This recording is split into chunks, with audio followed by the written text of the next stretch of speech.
Dear students, today we will discuss about the development of the nervous system. Let us start our discussion with a case. This is a case. We can see here a tuft of hair, child, and a tail-like growth of this hair occurs downwards in the lumbosacral area. Some people even attributed it to the incarnation of Hanuman. Later on, medical experts diagnosed it a case of spina bifida occulta. Similarly, another case born into a Muslim family in some Indian village. We can see here neural tissue are absent. Here the cranial cavity is open, eyes are bulging. People again attribute it with some alien-like alien or even with the incarnation of the Hanuman. But medical experts later on diagnosed it as a case of the anencephaly. Both these cases are arise as a result of defects of the neural tube. So they can be understood when we discuss about the development of the nervous system. So what we need to know or discuss. First of all, introduction, germ layer from which this nervous system develops, neural plate. So what is neural tube and neural crest? What are neuropores? What are layers of the neural tube? What are neuroepithelial cells?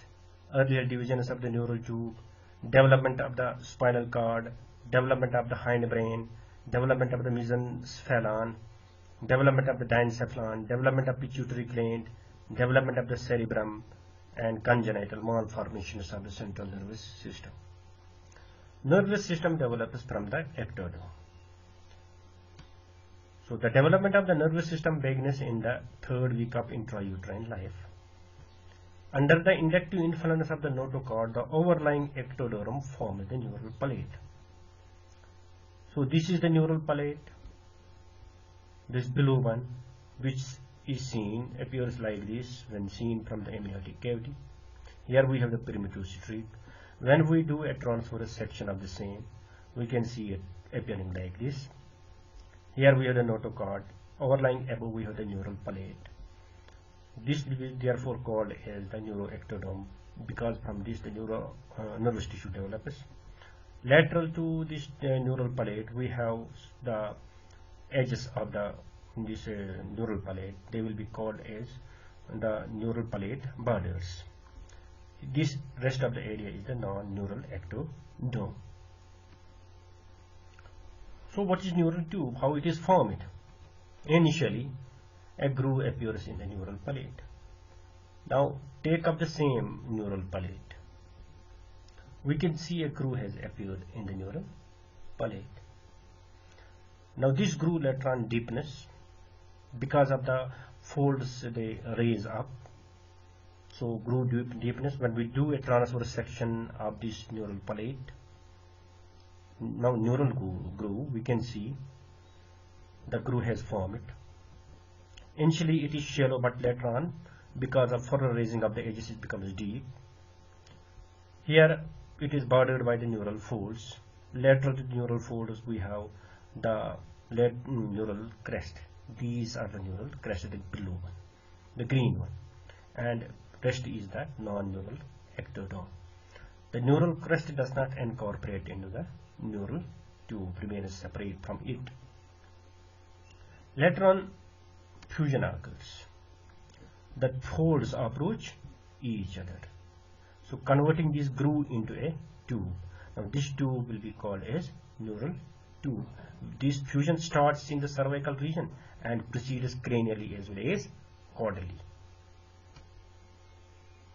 So here we had an embryo. The neural tube has started fusing, but this is the neural tube. We can see it is in the dorsal aspect. So since the ectoderm is in the dorsal aspect, so naturally the neural palate, then the neural groove and neural tube will be in the dorsal aspect.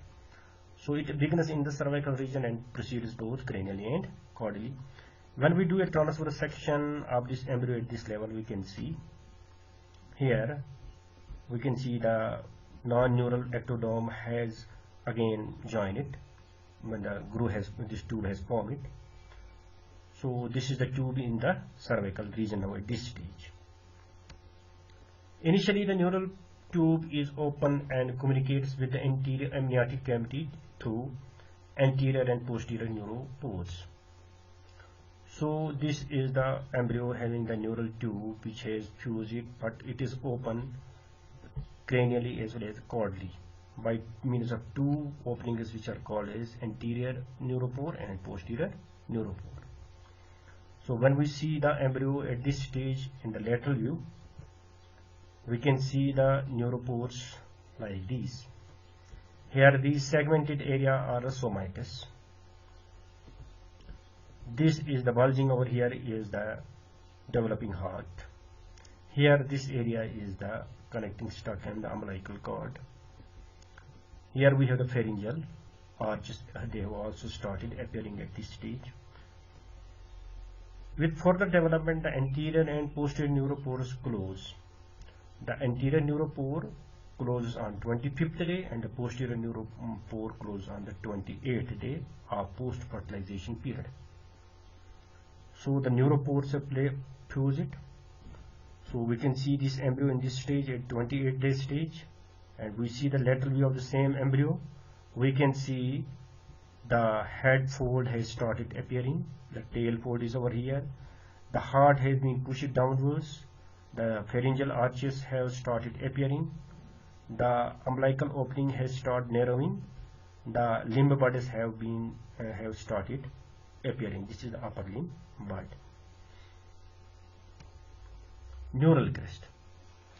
Now if we go back to the stage of the neural palate, the groove has started appearing. These are the neural folds which surround this neural groove. The lateral border of the neural folds, they are crest-like, these green ones. So they will be called as the neural palate border, or it will be called as the neural crest. The rest, the blue one, is the non-neural ectoderm, which will later on form the epidermis. Some cells at the edge of the groove form the neural crest. So these neural palate border, these cells remain separate and they form which type of cells they are now known. They remain separate from the rest of the neuroectoderm, so they will be called as neural crest. That will be cells will be called as neural crest cells. Now the groove deepens, the folds approach each other. The neural crest remains separated, is not incorporated into the groove or the neural tube later on. The neural crest cells migrate to different areas, giving rise to many cells and tissue. So we can see here the one of the tube is formed. The non-neural ectoderm again fuses, forming a complete layer over the neural tube. While as the neural crest cells, the neural crest, it is cells that dissociate by means of undergo epithelial to mesenchymal transformation, and then they migrate to different areas, giving rise to different tissues and cells and tissues. Again, if we can see the formation of the neural tube and the neural crest, this is the neural palate just above the notochord. Then the groove appears. One of the groove deepness, the neural crest is separated from the neural tube. So once the tube has formed, the ectoderm above overlying it is again becomes a complete layer. Later on, these neural crest cells, they dissociate. They form different masses of the cells, undergo epithelial to mesenchymal transformation, and then they migrate to different areas, giving rise to different cells and tissues. If we can see this, now we have the derivatives of the neural crest. Now neural tube, we can see it is in the cranial area where it gives rise to the brain, while as in the trunk region it gives rise to the spinal cord. So each area will have its own neural crest. So the cranial part will have the cranial neural crest, and the spinal area will have its own neural crest, that is called as the trunk neural crest. So they give rise to different types of the cells and tissue, and here we can have a detailed account of the derivatives of the neural crest cells. Neuroepithelium. These are the neuroprogenitor cells. Initially, they are a single layer of pseudostratified epithelium. They surround the neural canal, give rise to neurocells or the neurons, and the glial cells except the microglia. Here we can see in this diagram, we have the neural tube initially having a single layer of the neuroepithelium. Now this neuroepithelium, it gives rise to three types of the cells. One is the neuroblast, from which the neurocell develops, and these are the different developmental stages of the histogenesis of the neuron. First it forms the bipolar cell, then again it transforms into a unipolar, then from the unipolar it again becomes the multipolar. The second one is the glioblast, from which two types of the glioblasts arise. The third one is the ependymal cells, which give rise to ependymocytes. That means the cells surrounding the neural canal, they now remain undifferentiated and form the ependymocytes. The glioblasts form the astroblasts and the oligodendroblasts.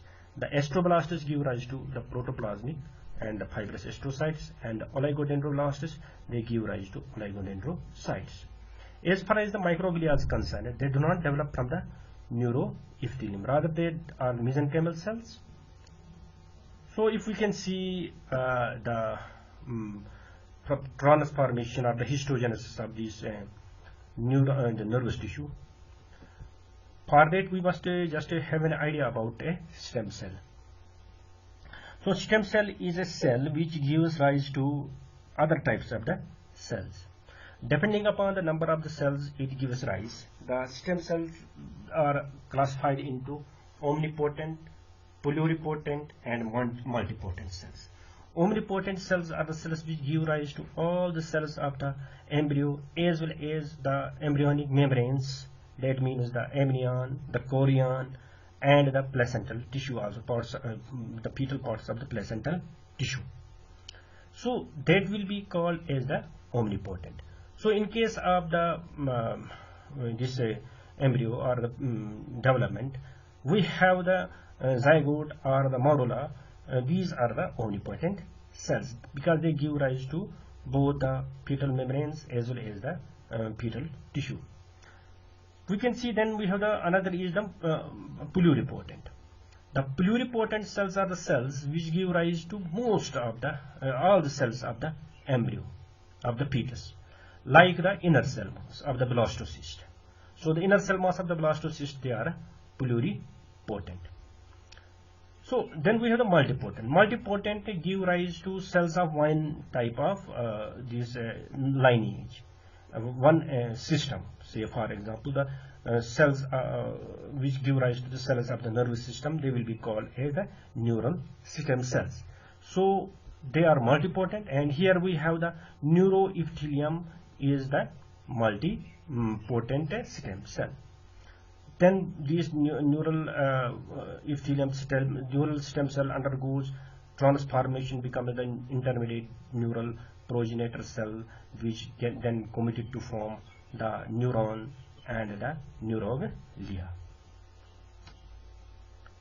Now layers of the neural tube. The neural tube is divided into three layers by proliferation of the neural epithelium. So these three layers are, the innermost one is the matrix or the ependymal layer.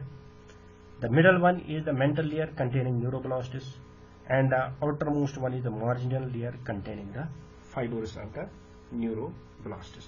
So during the histogenesis of these nervous tissue, what happens? The ependymal cells, the neuroepithelium, it is basically a single layer of the pseudostratified epithelium. Then it gives rise to these neuroblasts. Now these neuroblasts come out to lie in the middle layer, forming the mantle layer. It is cell bodies in the mantle layer. So it is process of the fibers, they pass outwards and they reside in the or traverse through the another third layer that is called as the marginal layer. So the marginal layer contains the fibers of the neuroblasts. So once the neural tube is formed, it gets divided into different divisions or regions. Cranially, the neural tube has a dilated part which is known as the brain vesicle.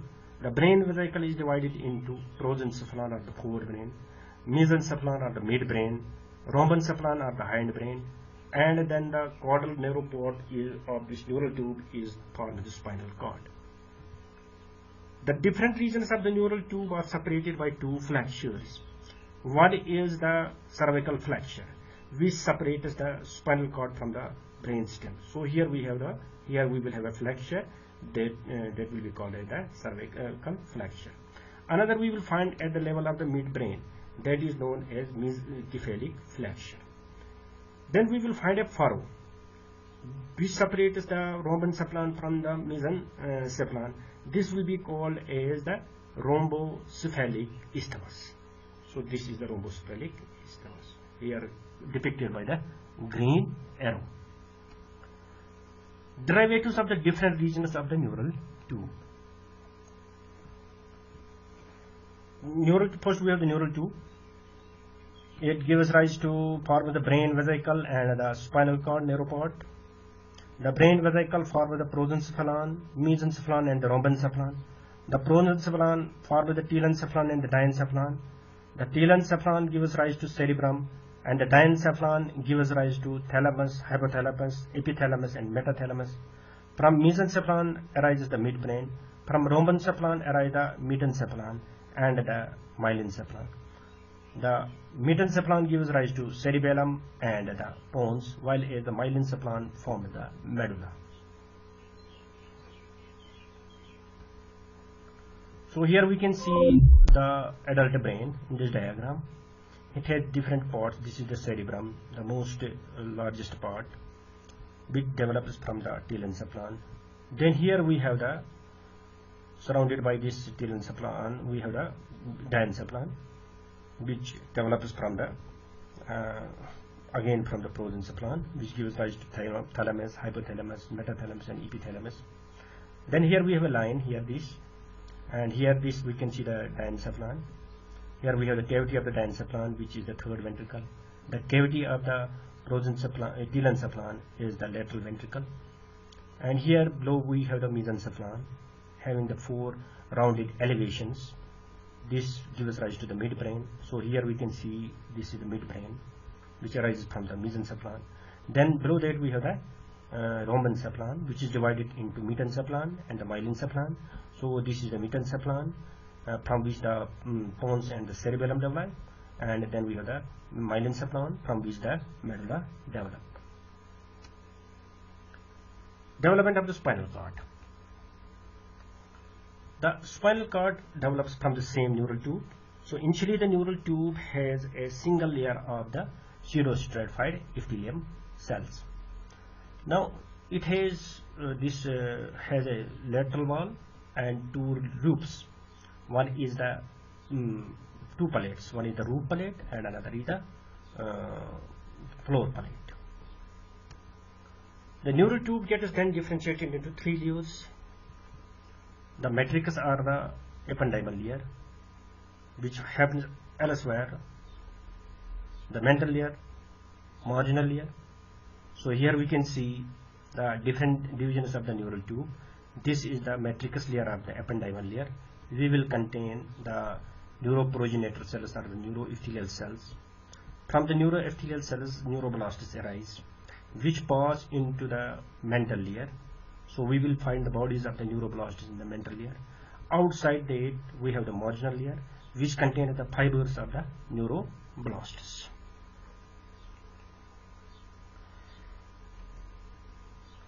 Migration of the neuroblast in the mental layer causes thickening and subsequent divisions of the neural tube in region of the spinal cord into alar lamina and the basal lamina.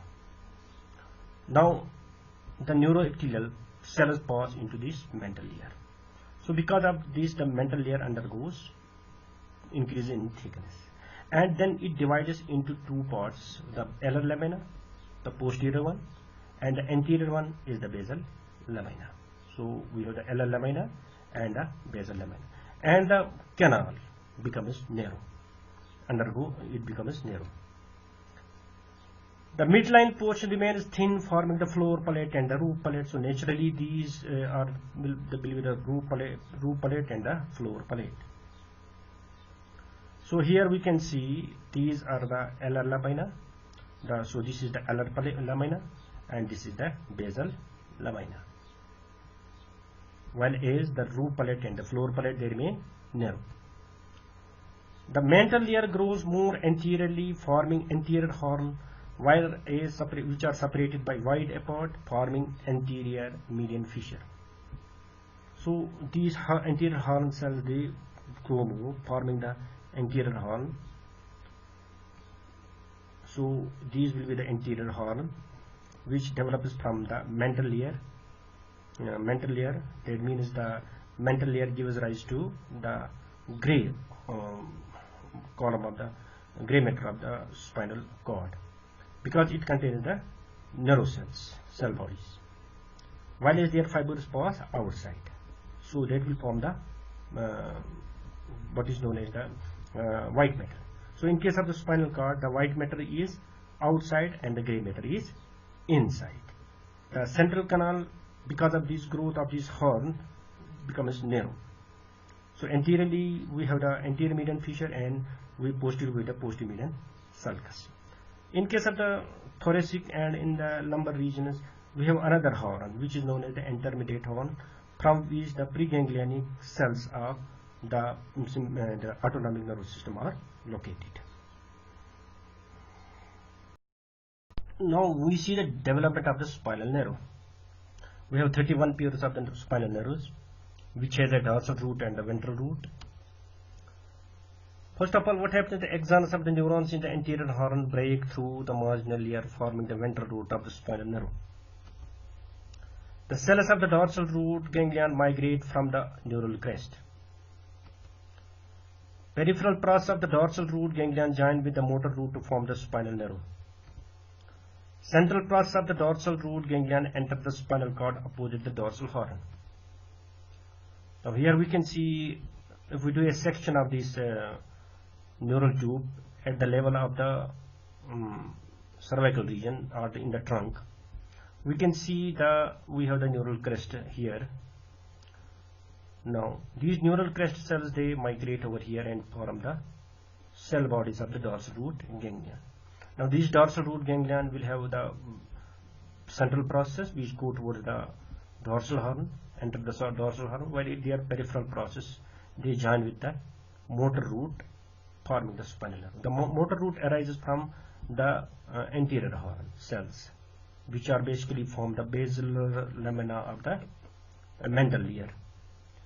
So the axons of these fibers of they break through this white matter, come out and join with the dorsal root to form the main spinal nerve. This happens in the intervertebral form. Within the intervertebral form, the main spinal nerve, which is now a mixed, divides into dorsal ramus and the ventral ramus. So the ventral ramus supply the body structures which are developed from the anterior segment of the spinal cord, while the dorsal ramus supply the structures which are developed from the dorsal segment of the spinal cord. The limbs they separate out from the anterior segment of the embryo. So the limbs they are supplied by the anterior primary ramus. So let us see the development of the brainstem. Now the brainstem, we have the midbrain, the pons, medulla, and then the cerebellum, the posterior part. Now it has different parts of these brainstem developed from different regions. The arrangement of the three layers in the neural tube is same as in the spinal cord. That we have the basal plate, but it is oriented anteromedially. The alar plates, they are posterolaterally. The floor plate is narrow and wide. The floor plate is narrow. The roof plate remains wide and thin. The basal plate contains different columns containing various motor nuclei of the cranial nerves. The alar plate has sensory nuclei of the cranial nerves. The marginal layer of the basal palate forms the basilar part of the this midbrain. The pontine nuclei originate from the alar palates of the metencephalon and the menincephalon. The crus cerebri in midbrain formed from the marginal layer of the basilar palate of the mesencephalon, while as the superior and the inferior colliculi, they originate from the alar palate of the mesencephalon. So, arrangement of the various cranial neuronuclei in the brainstem. The various cranial neuronuclei extend through the brainstem and form groups or columns. These are arranged from medial to lateral as most medially we have the somatic efferent nuclei. These somatic efferent nuclei, they supply the skeletal muscles developed of the head and neck, which are developed from the somites. That is the muscles of the tongue and the extraocular muscles. So the motor nucleus of these nerves will be called as somatic efferent nuclei. And the example of these nerves, we have the hypoglossal nerve, which supplies the muscles of the tongue, the third cranial nerve, motor nucleus, which supply the muscles of the extraocular muscles, the fourth cranial nerve nucleus, that also supply the extraocular muscle, and the abducens nerve, that also supply one of the extraocular muscles. So they will be called as somatic efferent nuclei. Then lateral to that we have the spatial visceral efferent nuclei. Now this spatial visceral efferent nuclei demands some discussion.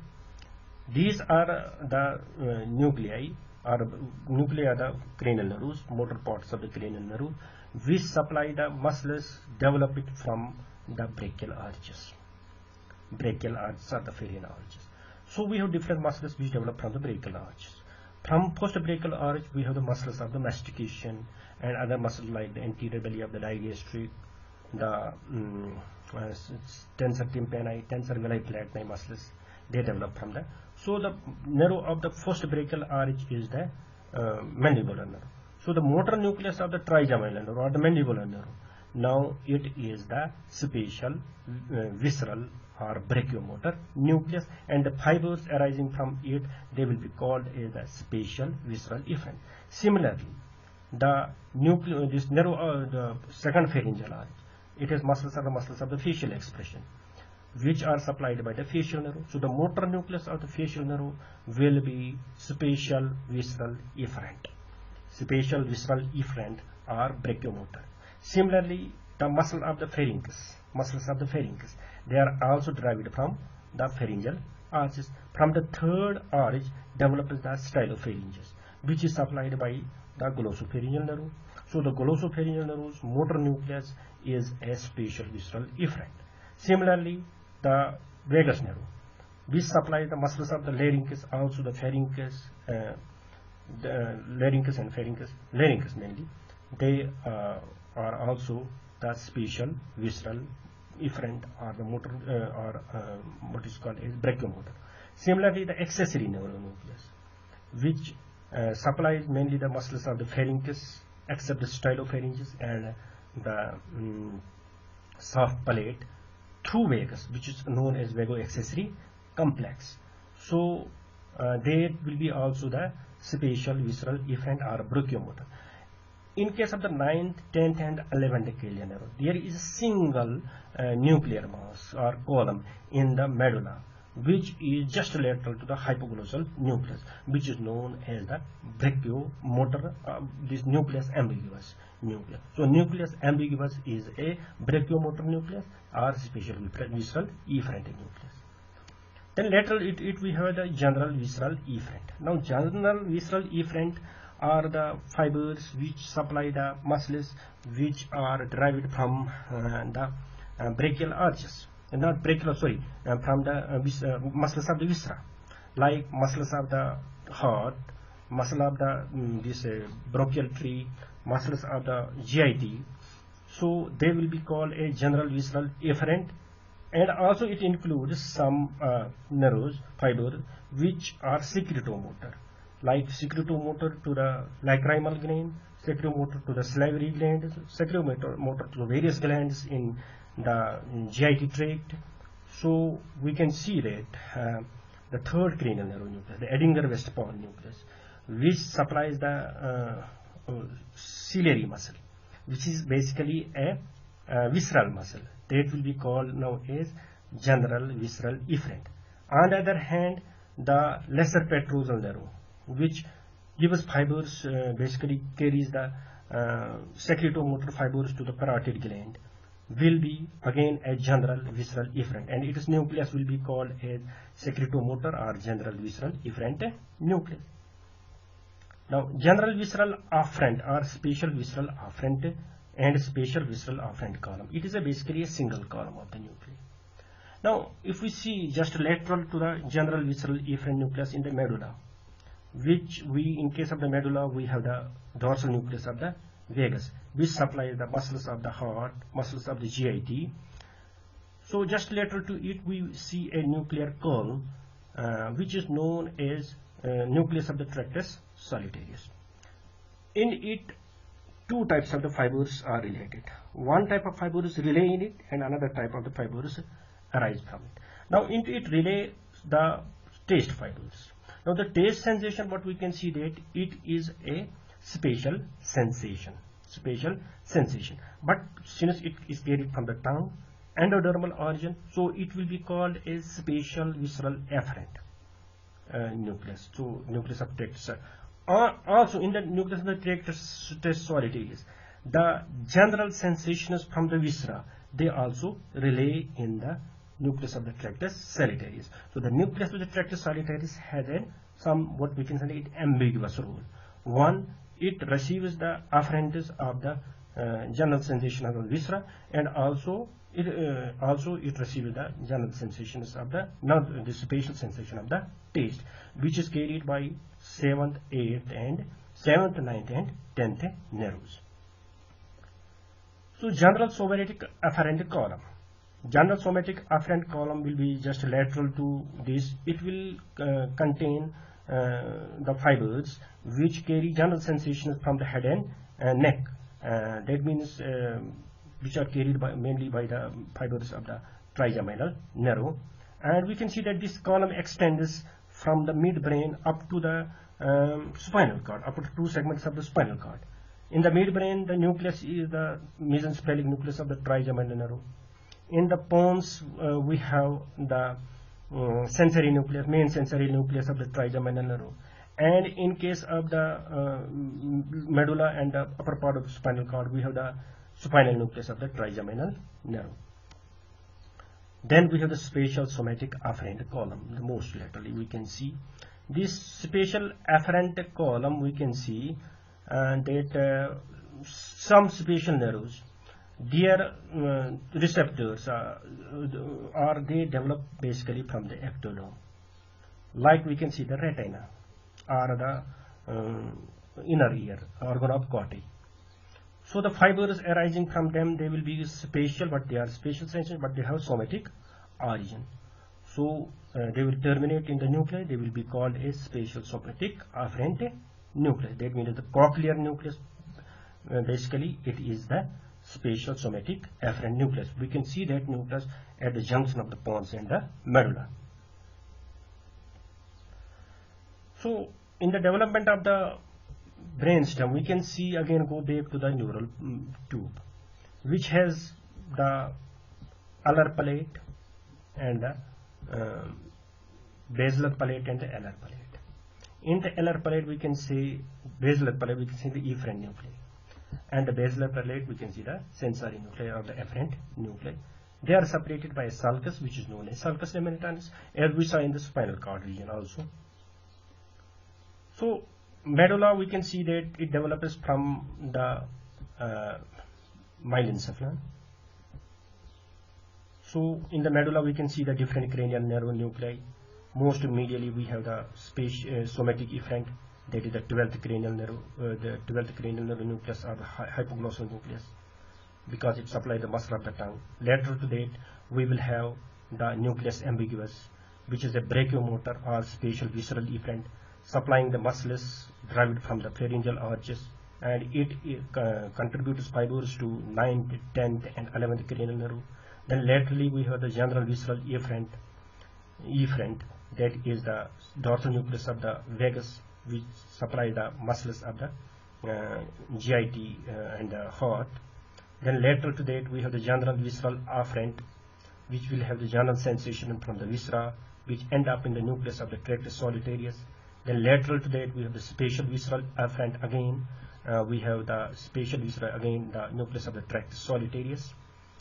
Then lateral to that we have the somatic afferent, which has two parts, the general somatic afferent and the spatial somatic afferent. So one thing here we can say that the various nuclei, the afferent nuclei, the motor nuclei or the secretomotor nuclei, they will develop from the basilar part, the middle layer or the mental layer of the basilar part, while the sensory nuclei, they will develop from the alar palate, but the alar palate from the mental layer, the middle layer we can see. So here we can see this is the development of the pons. Now the pons we can see here, it develops from the metencephalon, the anterior part of the metencephalon. The nuclei, the motor nuclei various which are located in the pons, again they develop from the basilar palate, while the sensory nuclei they develop from the alar palate. Then we see one more thing in the pons. One other basilar part of the bulging part of the bridge-like part of the pons anterior, which contains fibers descending from the different areas, like we have the corticopontine fibers or the pontocerebellar fibers, which form the bridge in case of the anterior part of the pons. This bridge part of the pons develops from the basilar, the marginal layer, because we know the marginal layer contains the fibers. So in case of the basilar layer, these fibers, the marginal layer will form the basilar part of the pons. While at the nuclei, pontine nuclei, they develop from the alar palate of the metencephalon and the myelencephalon. They migrate from that area into the pons. So again the description of the various cranial nerve nuclei columns which we have seen. The most medial, this is the central median fissure or the sulcus. Here we have the somatic efferent nuclei. Then we have the spatial visceral efferent. Then we have the general visceral efferent. Then we have the alar palate. Here it contains the sensory nuclei. There we have the general visceral afferent. Then we have the spatial visceral afferent. Then we have the spatial somatic efferent. Then we have the general somatic efferent, but it is afferent, sorry. So development of the cerebellum. Cerebellum develops from the alar palate of the metencephalon. The posterior part of the alar palate grows medially, called as rhombic lip, which form the cerebellar rudiment. Now if we go initially to the metencephalon, the neural tube in case of the metencephalon, we can see that it has anteriorly we have the basilar lamina, and posterior laterally we have the alar lamina. From the basilar and the most part of the alar lamina develop the pons, while is the posterior part of the basilar this alar lamina, it grows medially, forming a lip-like structure. This is known as the rhombic lip. Now since from the rhombic lip the cerebellum develops, so it is known as cerebellar rudiment. With further development, the rhombic lip, now they grow towards each other. They fuse in midline, forming a palate-like structure which is known as the cerebellar palate. So here the two lips they have grown toward the midline. So here the pro-palate has now disappeared. It is now covered by the what is known as the rhombic cerebellar palate. Now this cerebellar palate thickness here. So with further development, it gets differentiated. Say we can say that at 12 weeks the embryo, the cerebellar plate differentiates into worms and the two lobes. So here we have the worms and we have the two lobes, and here we have the pons. Now one thing here we can see that in case of the medulla, in case of the mesencephalon, from which the pons and the medulla develop, we can see here the cavity is the fourth ventricle. So posteriorly it will be not covered by only the ependyma, but it will be here in this area the cerebellum develops. So the posteriorly the fourth ventricle is surrounded by the cerebellum, and it is associated structures which form the roof of the fourth ventricle, while the pons and the medulla, they will form the floor of the fourth ventricle.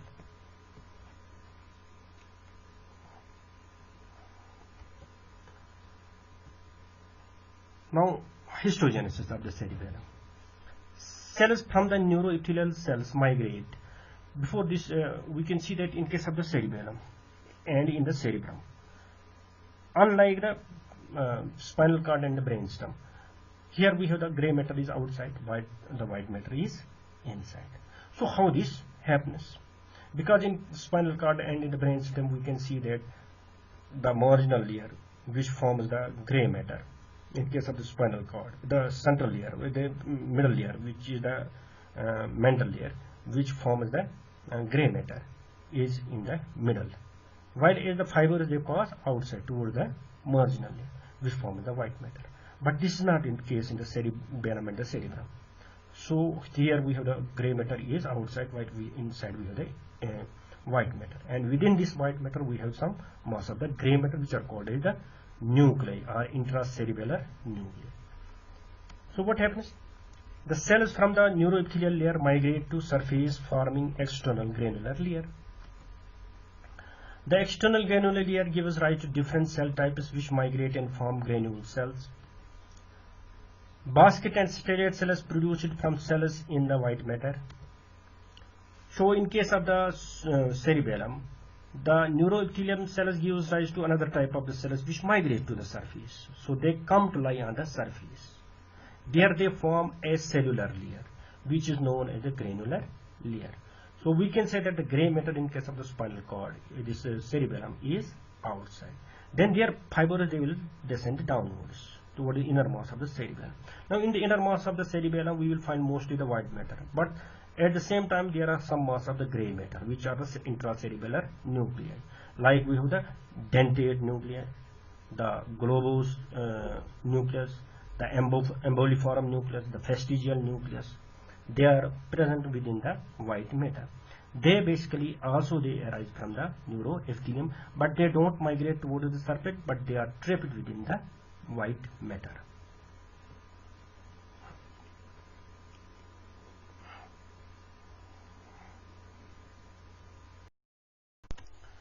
Development of the diencephalon. Since we know that diencephalon contains the pons, the thalamus, hypothalamus, epithalamus, and metathalamus. They develop from the diencephalon cephalic part of the prosencephalon.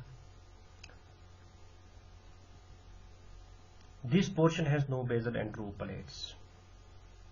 Rather, diencephalon is characterized by appearance of optic vesicles. So laterally from the prosencephalon arise two lateral pocketings are diverticula, which are known as the optic vesicles. These optic vesicles give rise to the retina and the optic nerve. So where the area which we find, the area of the brain why we find the optic vesicles, it is basically the diencephalon. The ependymal cells of the roof palate along with the vascular mesenchyme give rise to the choroid plexus of the third ventricle. The pineal gland develops from the most caudal part of the third ventricle. The alar palate, which forms the lateral wall of the third ventricle, develops into thalamus and hypothalamus. So here we can see the neural tube. Initially, it has formed the brain vesicles, the prosencephalon, mesencephalon, and rhombencephalon. Then in the later stage, The prosencephalon gets differentiated into two lateral outpocketings forming the telencephalon, and one which is caudally remains a bit narrow and characterized by two diverticula which are known as the optic vesicles. This is the diencephalon. This is basically the diencephalon from which the thalamus, hypothalamus develop. Here we have the third ventricle. It communicates with the lateral ventricle, which are the cavity of the telencephalon, through a foramen which is known as the foramen of Monero. Now what happens? Flexion occurs, the telencephalon grows, it surrounds the other structures of the brain, and the diencephalon gets buried or covered by the cerebrum. So here we can see the prosencephalon. Here we can see it has a rostral part which becomes wide, forming the two outpocketings, which are the two cerebral hemispheres, and it has cavity that is the lateral ventricle, and the lower one it remains narrow, which is the third ventricle, and the lateral wall of the third ventricle are formed by the thalamus and the hypothalamus. So in the adult we can see the diencephalon. This is the diencephalon. Here we have the thalamus, anterior and the posterior, anteriorly, above and posteriorly, and below and anteriorly we have the hypothalamus. This is the hypothalamus. Here we have the this is the corpus callosum. It is its genome, then its rostrum, then we have the lamina terminalis. Here we have the optic chiasma. Here we have the midbrain. Here we have the pineal gland. So here they are separated by what is known as hypothalamic sulcus. This is the thalamus, and this is we have the hypothalamus.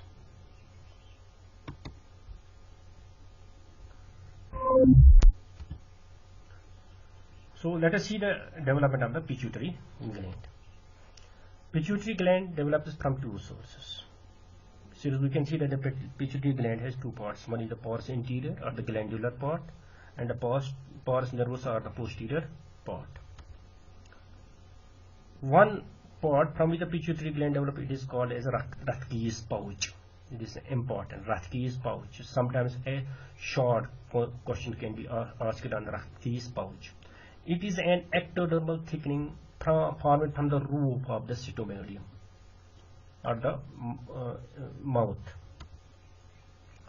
The pars glandularis, that is the anterior lobe, pars tuberalis and pars intermedia, they develop from Rathke's pouch. Another we have the infundibulum, a downward extension of the diencephalon, and from it develop the pars nervosa, or posterior lobe, and the pituitary stalk. So here we can see this is the stage of the development of the diencephalon. We can see this is the stomodium. This is the buccopharyngeal membrane. Here the diverticulum arises from its roof, forming the Rathke's pouch. So here this is the Rathke's pouch anteriorly from the roof of the stomodium, which extends upwards, forming the Rathke's pouch, while is from the floor of the third ventricle arises the downward growth, which is known as the infundibulum. So with further growth we can see later on this Rathke's pouch, it gets separated or cut off from the roof of the mouth and gets incorporated in the rest of the pituitary gland. So it will form the pars anterior, and the infundibulum, it will form the pars posterior part of the pituitary gland, or the pars nervosa. Development of the cerebrum. It develops from the part of the prosencephalon rostral to the optic vesicles. It is characterized by two lateral outpouchings called as telencephalic vesicles. Telencephalic vesicles form cerebellar hemispheres. The cavity of the telencephalic vesicle forms the lateral ventricle. Lateral ventricle communicates with the third ventricle through foramen of Monero. The telencephalic vesicle has the same three basic layers of the neural tube. So here we can see the prosencephalon.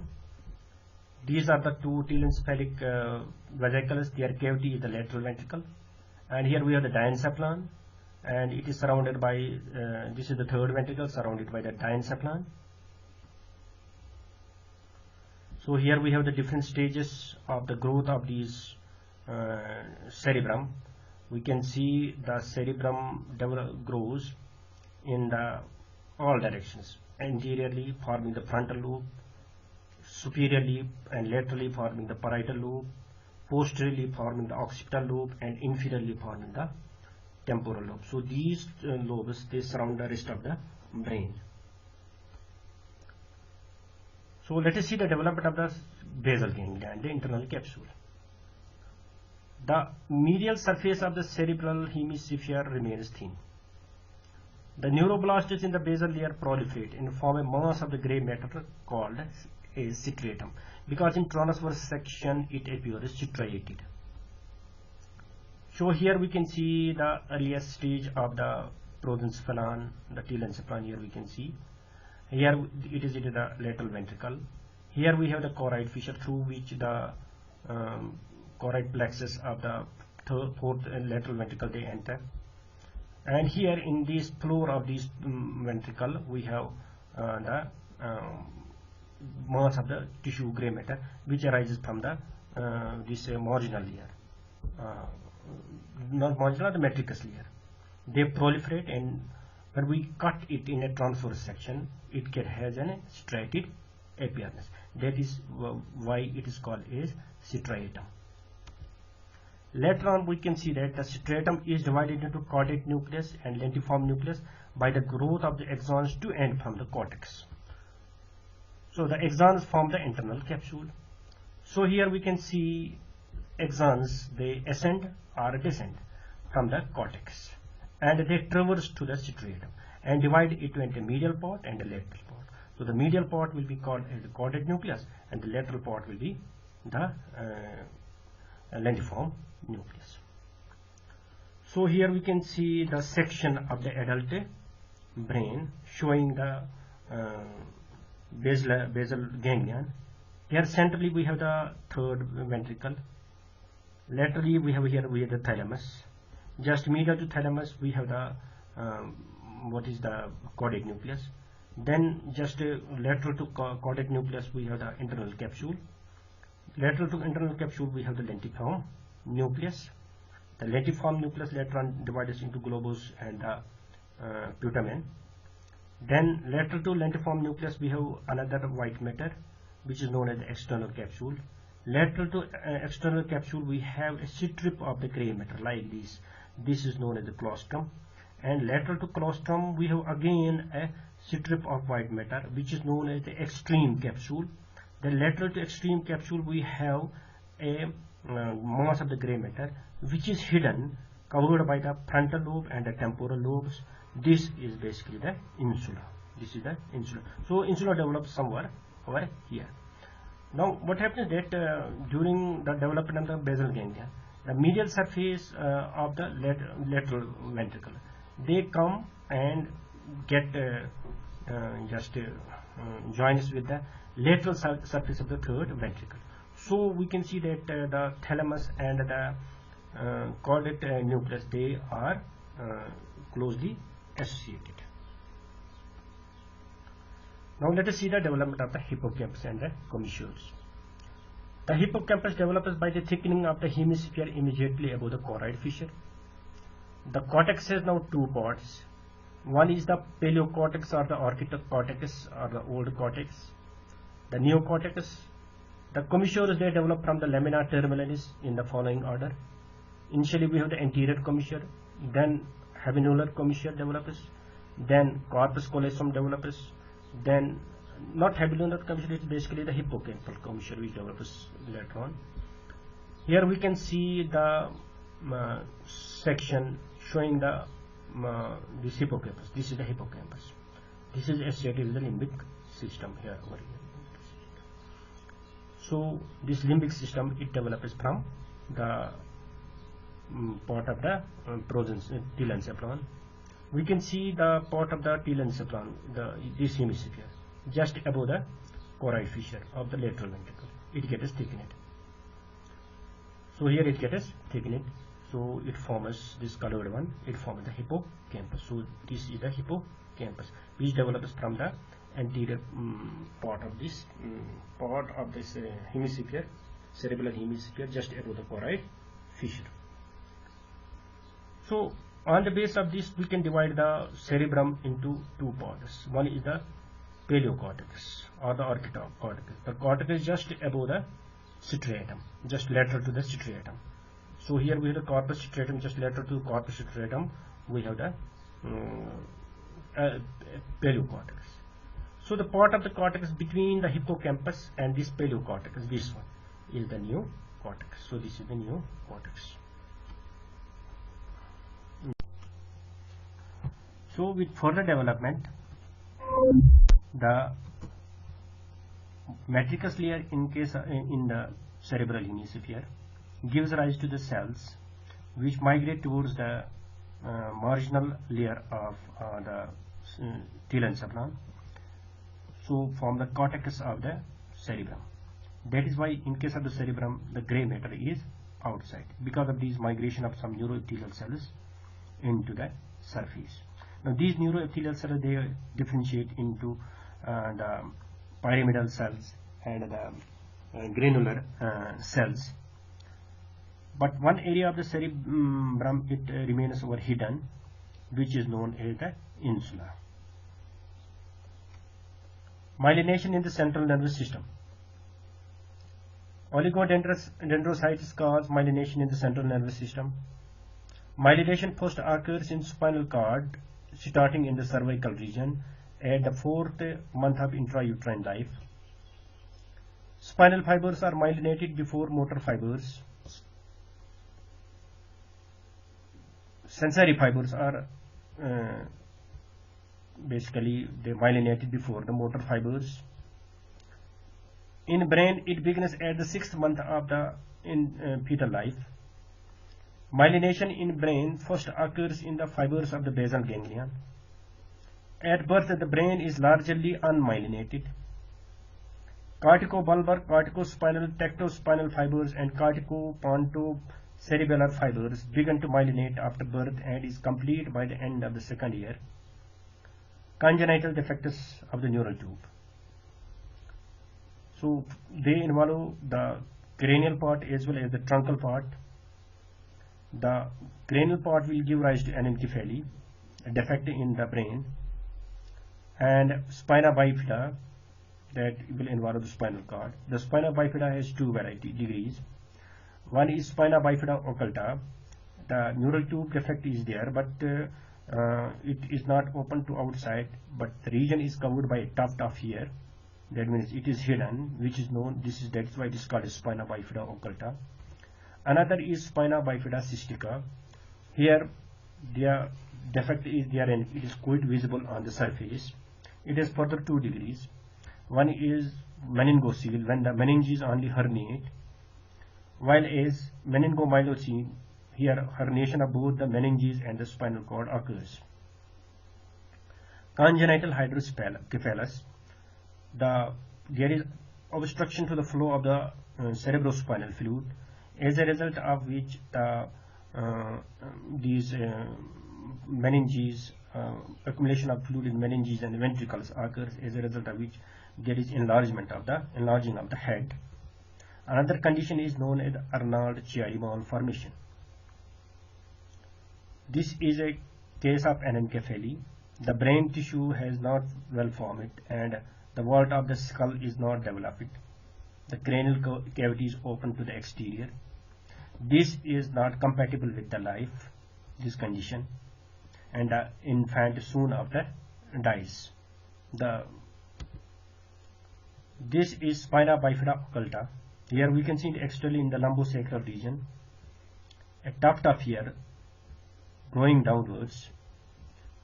The neural tube defect is there, but the meninges and the spinal cord, they are not herniated and defect is hidden.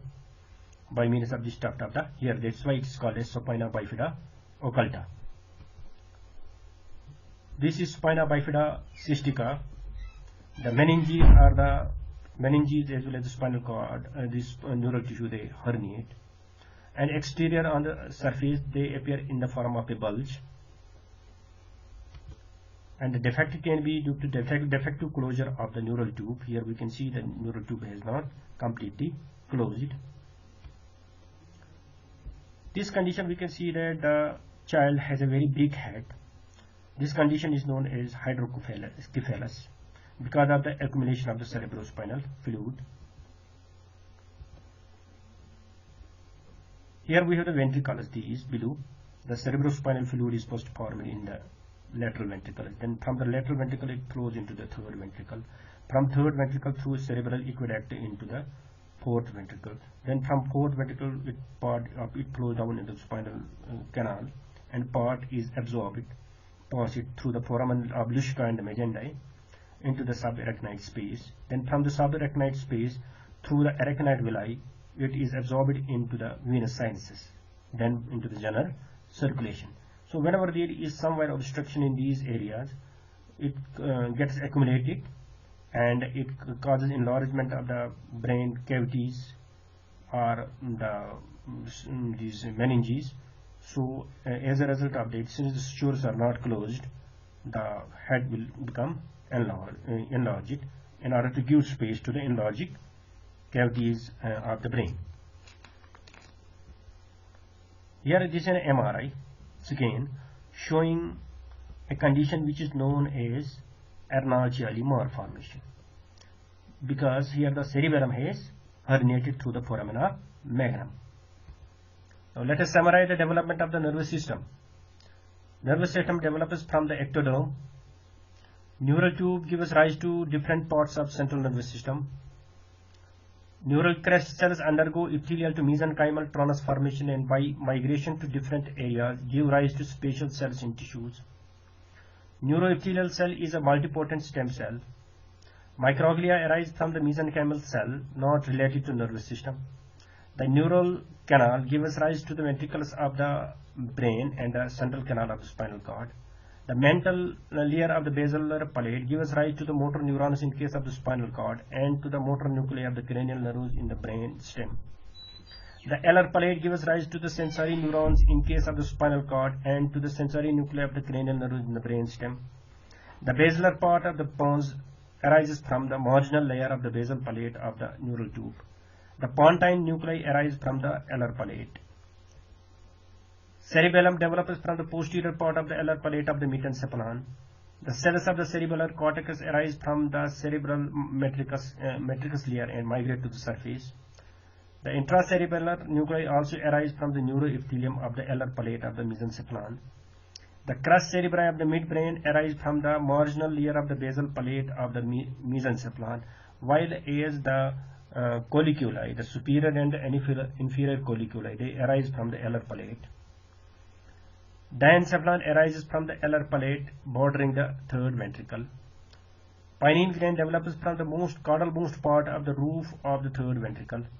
Pars glandularis part of the pituitary develops from the Rutke's pouch, which is at a diverticulum from the stomodium, while the pars nervosa develops from the downward extension of the diencephalon.